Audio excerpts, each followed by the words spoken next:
Bonjour à tous, j'espère que vous allez super bien. C'est Yves Le Sa, votre motivateur, votre coach. Appelez-moi comme vous voulez, moi ça me fait plaisir en tout cas d'apporter la valeur aux autres autant que je peux. Aujourd'hui, j'ai envie de vous parler d'un sujet super intéressant qui me parle énormément parce que ça fait partie de mon expérience.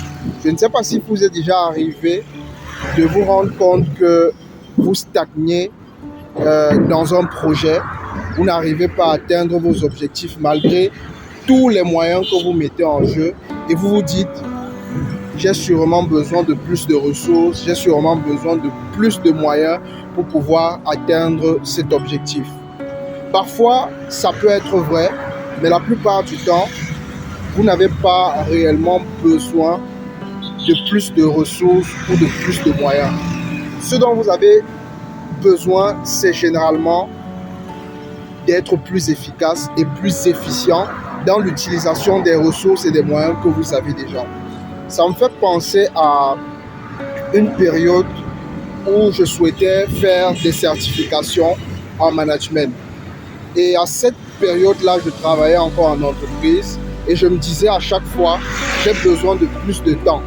J'ai besoin de plus de temps pour atteindre cet objectif-là. Et à un moment donné, je me suis rendu compte que le problème n'était pas réellement que j'avais besoin de plus de temps, mais plutôt que j'utilisais mal le temps que j'avais déjà à disposition. J'avais à cette époque chez moi une PlayStation et je passais parfois 3 heures de temps à 4 heures de temps devant la PlayStation.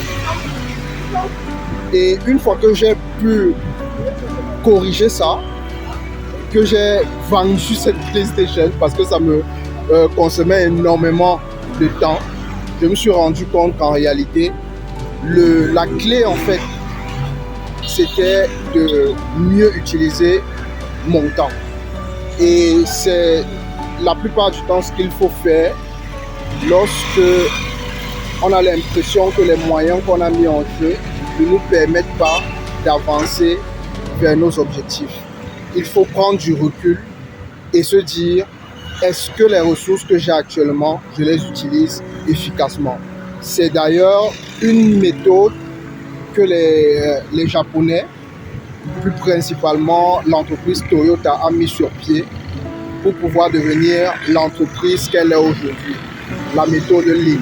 Je vous en parlerai sûrement dans une prochaine vidéo. J'espère que cela vous a aidé et que vous allez dorénavant poser un regard plus froid, plus objectif dans la façon dont vous gérez vos ressources pour avancer dans vos différents projets. Bye bye.